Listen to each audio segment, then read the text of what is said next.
सही है।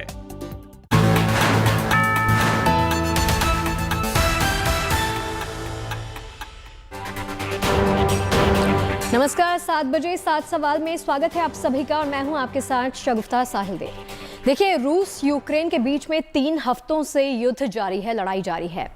इसके बीच में ताबड़तोड़ मिसाइल्स जो हैं हमलों के बावजूद ना तो यूक्रेन की सेना हार मानने को तैयार है, ना ही वहां के लोग जो हैं वो झुकने के लिए तैयार हैं। अब जंग रोकने के लिए रूस और यूक्रेन के बीच में 4 दौर की बातचीत हो चुकी है, लेकिन अब तक जितनी भी बातचीत का दौर चला वो सभी बेनतीजा निकली। हालांकि यूक्रेन ने अब अपने रुख में नरमी के संकेत देने शुरू कर दिए हैं और ये संकेत देते हुए कहा कि वो नाटो में शामिल नहीं होना चाहता। तो आज के 7 सवाल इसी मुद्दे के इर्द गिर्द घूमेंगे और इसी से जुड़ा हुआ है आज का हमारा पहला सवाल। और पहला सवाल मैं आपके सामने रखती हूं। पहला सवाल है कि यूक्रेन के रुख में नरमी युद्ध खत्म होने का क्या संकेत मान लिया जाए। देखिए,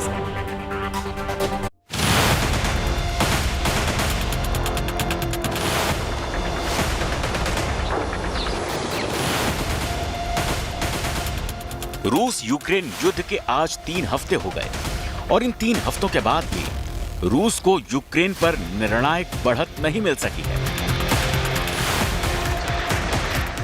हालांकि इन 21 दिनों में रूसी फौज ने भारी तबाही मचाई। रूसी सेना से कीव के रिहायशी इलाकों में भी बमबारी की।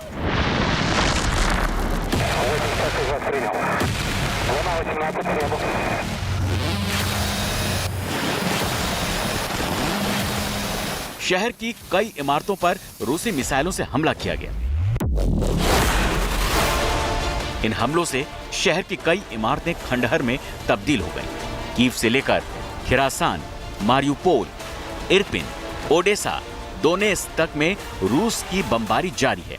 बीती रात रह रहकर रॉकेट और मिसाइलों के हमले से यूक्रेन के शहर गूंजते रहे।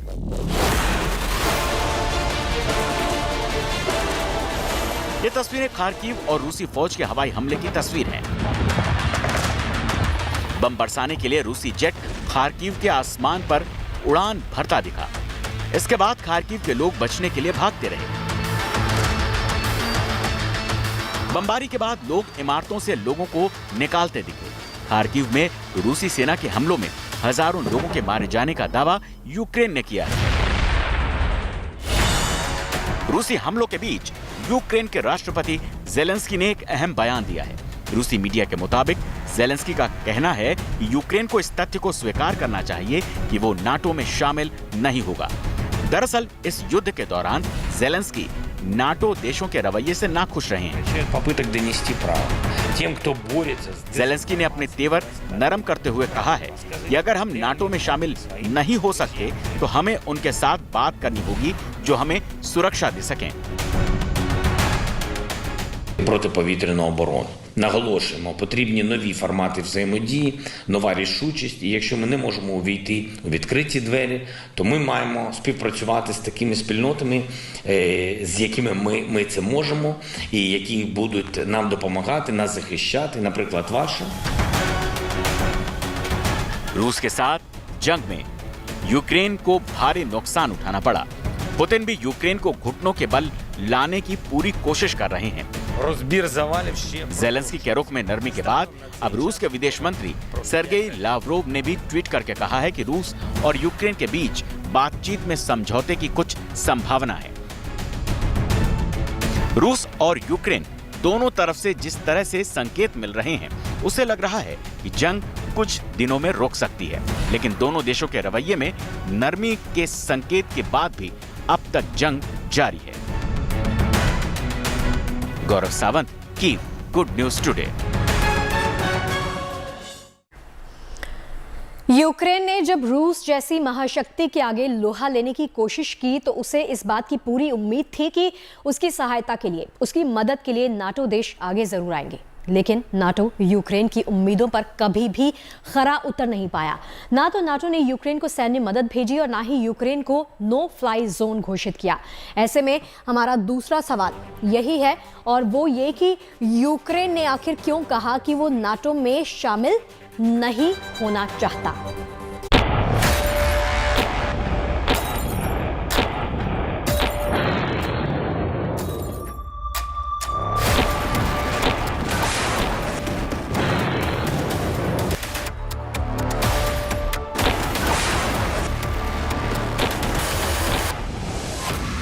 की तबाही के बाद यूक्रेन का हुआ मोह भंग। यूक्रेन को पहले चढ़ाया, उकसाया, फिर रूस के साथ जंग के बीच अकेला छोड़ दिया। रूस यूक्रेन के जंग में नाटो सबसे बड़ा कारण रहा। यूक्रेन नाटो का मेंबर बनना चाहता था। रूस हमेशा ये कहता रहा कि यूक्रेन नाटो का सदस्य बने, ये रूस कभी बर्दाश्त नहीं करेगा। रूस अपनी सीमा पर नाटो के सैनिकों की तैनाती कभी नहीं होने देगा। वहीं यूक्रेन की इच्छा को नाटो हमेशा हवा देता रहा। एक तरह से कहें तो नाटो ने यूक्रेन को चढ़ाने का काम किया। नतीजा, पिछले 21 दिनों से यूक्रेन बमबारी झेल रहा है। यूक्रेन के शहर तबाह हो चुके हैं। काफी संख्या में लोगों की जान चली गई। लाखों की संख्या में यूक्रेन के लोग देश छोड़कर शरणार्थी बनने को मजबूर हुए। इन सब के बीच अब यूक्रेनी राष्ट्रपति वोल्डिमिर ज़ेलेंस्की का बड़ा बयान सामने आया है। ज़ेलेंस्की ने कहा है कि यूक्रेन को यह मान लेना चाहिए कि वो नाटो का हिस्सा नहीं हो सकता। साथ ही जनता को भी ये तथ्य स्वीकार करने की अपील की है। अमेरिका ने, नेटो कंट्री सब ने बोला कि वो उनको मदद करेंगे, तो मेरे ख्याल से ज़ेलेंस्की को ये आशा थी कि शायद है कि ये लोग हमारी मदद करने के लिए लड़ने आएंगे रूसियों से। तो उनको ये लग गया कि इससे कोई बड़ा उनको लाभ होने वाला नहीं है। और तीसरी चीज़ ये है कि अब जब निगोशिएटिंग टेबल पर जा रहे हैं, आप डिस्कशन कर रहे हैं, तो रशिया के जो 3-4 कंडीशंस हैं उसमें कुछ तो माननी ही पड़ेगी। तो मैं समझता हूँ कि ये और इनके लिए अच्छा भी है। दरअसल नाटो से मोहभंग होने की कई वजहें हैं। रूस ने जब हमला किया तो यूक्रेन को नाटो से मदद की उम्मीद थी, लेकिन ऐसा कुछ नहीं हुआ। नाटो ने रूस के खिलाफ यूक्रेन जंग से खुद को दूर रखा और कोई सैन्य मदद नहीं की। इतना ही नहीं, रोजाना बमबारी झेल रहे यूक्रेन ने लगातार नाटो से यूक्रेन के ऊपर नो फ्लाई जोन घोषित करने की मांग की। नाटो ने ज़ेलेंस्की की इस अर्जी को ठुकरा दिया। अगर यूक्रेन की नो फ्लाई जोन की मांग मान ली जाती तो यूक्रेन के ऊपर से रूस के लड़ाकू विमान नहीं उड़ पाते। नो फ्लाई जोन घोषित होने पर रूसी विमान को मार गिराया जाता। इससे यूक्रेन को जंग में काफी फायदा होता। लेकिन नाटो ने ऐसा न करके एक तरह से यूक्रेन को यह संदेश दिया कि ये जंग तुम्हारी है, तुम्हें ही लड़नी पड़ेगी।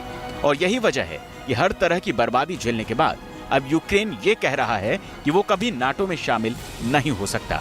और सच को जनता से भी स्वीकार करने की अपील वहां के राष्ट्रपति ज़ेलेंस्की कर रहे हैं। Bureau report, good news today. देखिए, इस जंग के बीच में यूक्रेन के साथ कंधा से कंधा मिलाकर खड़े रहने के लिए यूरोप के 3 देशों के नेताओं ने अपनी जान जोखिम में डालकर कीव की यात्रा की। कीव में उन्होंने यूक्रेन के नेताओं के साथ मुलाकात की और उनको साथ आने का भरोसा दिलाया। ऐसे में हमारा तीसरा सवाल यही है, और वो ये कि इस युद्ध के बीच में 3 देशों के नेता आखिर पहुंचे क्यों कीव में, वो देखिए।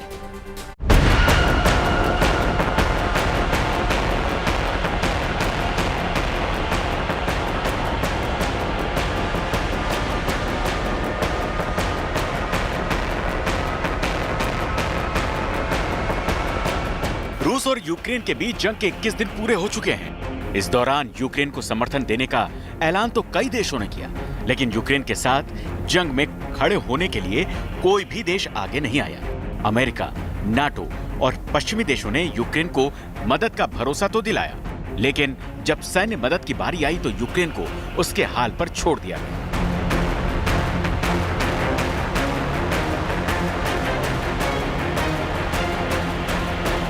लेकिन मंगलवार की शाम को 3 देशों के नेताओं ने अपना समर्थन देने के लिए यूक्रेन की राजधानी कीव का दौरा किया। पोलैंड, स्लोवाकिया और चेक गणराज्य के प्रधानमंत्री यूक्रेन को अपना समर्थन देने के लिए कीव पहुंचे।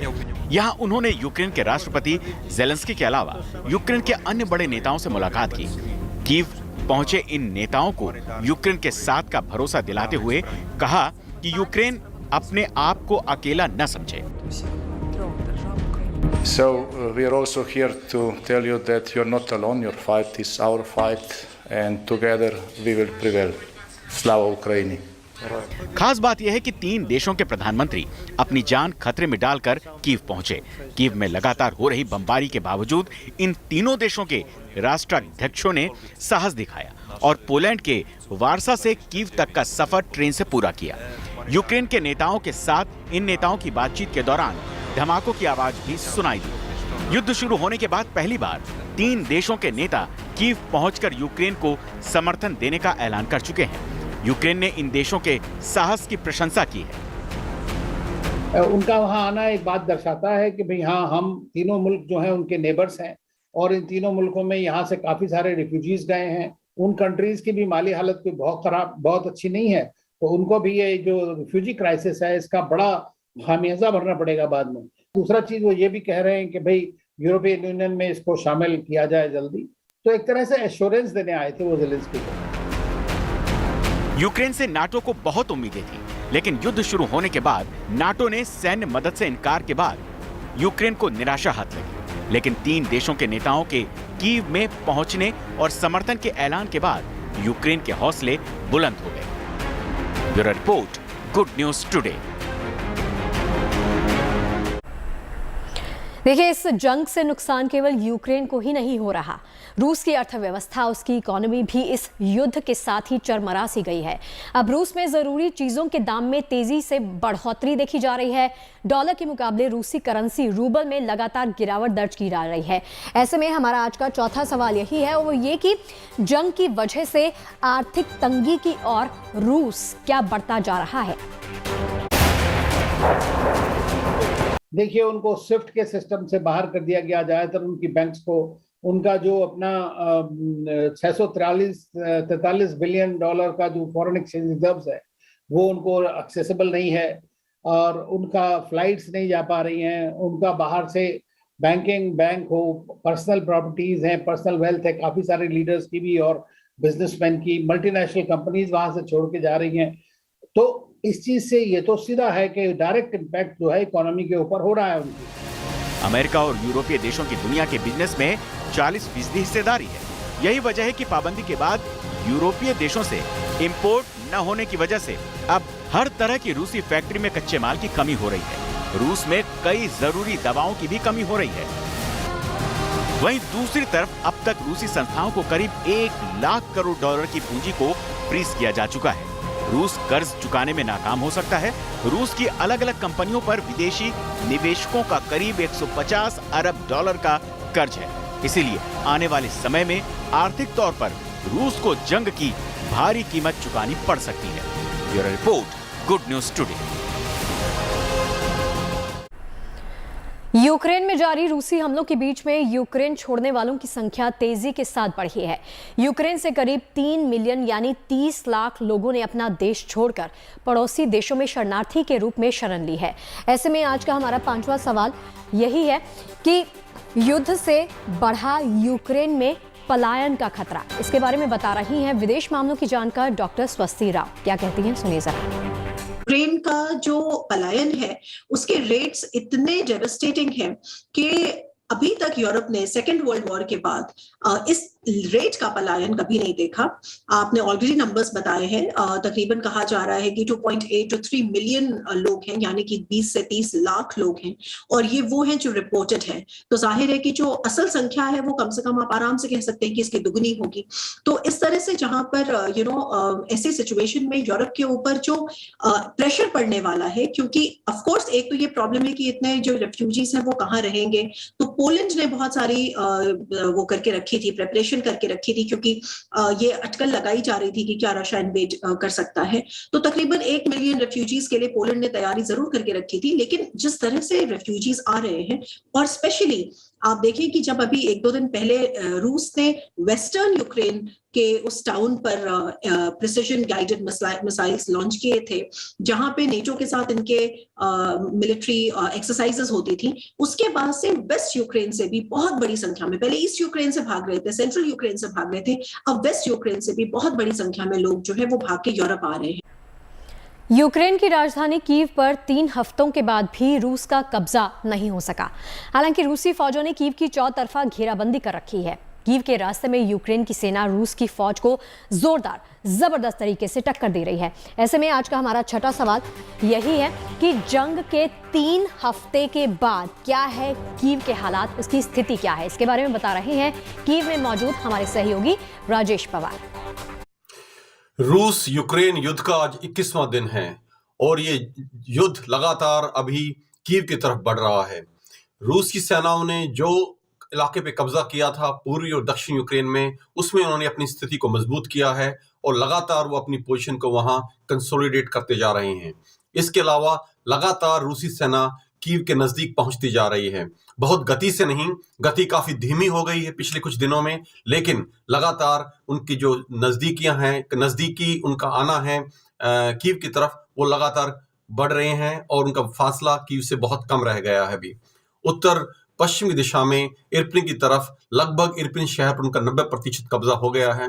जैसे वो कब्जा पूर्ण हो जाता है, रूसी सेना फौजी तौर पर बिल्कुल तैयार रहेगी किसी भी वक्त हमला करने के लिए, एक बड़ा ग्राउंड ऑफेंसिव करने के लिए।